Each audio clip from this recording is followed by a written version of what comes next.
امام غزالی رحمۃ اللہ علیہ نے بڑی پیاری بات کہی ہے کہ قرآن کے ہم پہ 5 حقوق ہیں، اگر یہ 5 حقوق ہم قرآن کے ادا کرتے ہیں تو قرآن ہمیں یہاں بھی عزت کی زندگی دلانے کا ضامن ہے اور قیامت میں شفاعت کا ہمارے لیے ضامن ہے۔ 5 حق، تلاوت کے تو حق بڑی تفصیل کے ساتھ ہم لوگوں نے ظاہری اور باطنی سنی ہے۔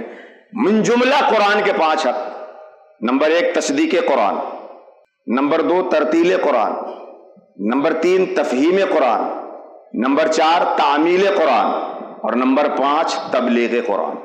یہ 5 حقوق قرآن کے من جملہ ہم سب پہ۔ سب سے پہلا حق ہے دل کی اتھاہ گہرائی سے قرآن کو سچ ماننا۔ قرآن میں جو ہے وہ پتھر کی لکیر ہے، پتھر کی لکیر ٹوٹ سکتی ہے مگر قرآن میں جو ہے اس کے ٹوٹنے کی کوئی گنجائش نہیں۔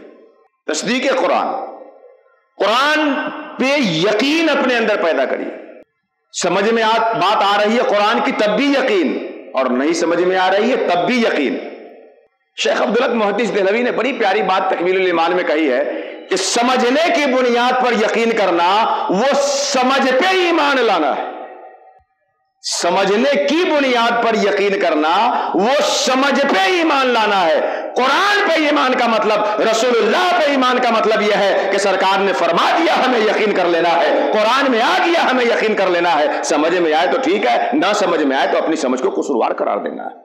پہلی چیز ہے تصدیق قرآن، قرآن پہ یقین۔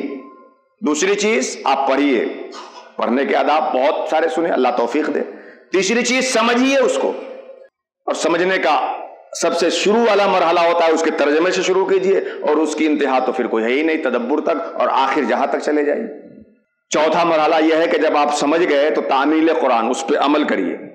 قرآن ہمیں راستہ دکھاتا ہے، ان الابرار لفی نعیم وان الفجار لفی جحیم۔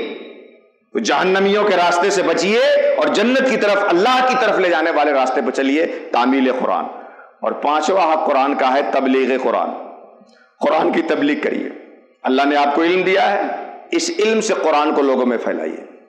اللہ نے آپ کو دولت دیا ہے، جہاں پہ قرآن سکھا اور سکھایا جا رہا ہے ان جگہوں پہ اپنا پیسہ خرچ کیجئے تاکہ ہمارا مال تبلیغ قرآن میں خرچ ہو سکے۔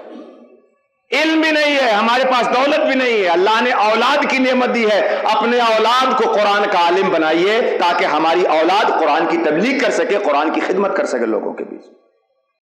مگر بہت افسوس ہوتا ہے جب کسی شاعر کی کھینچ سننے کے لیے مجمع بارش کی طرح ٹپکے اور قرآن سننے کے وقت لوگ ہٹ جائیں یا نہ آئے۔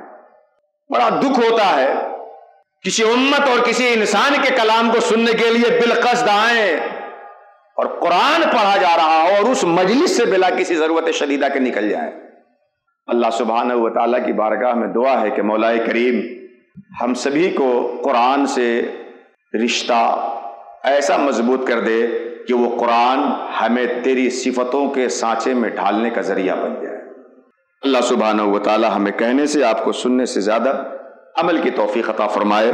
بندہ داد محاصل شد فراق، وما علینا یا اخی الا البلاغ۔ السلام علیکم ورحمۃ اللہ وبرکاتہ۔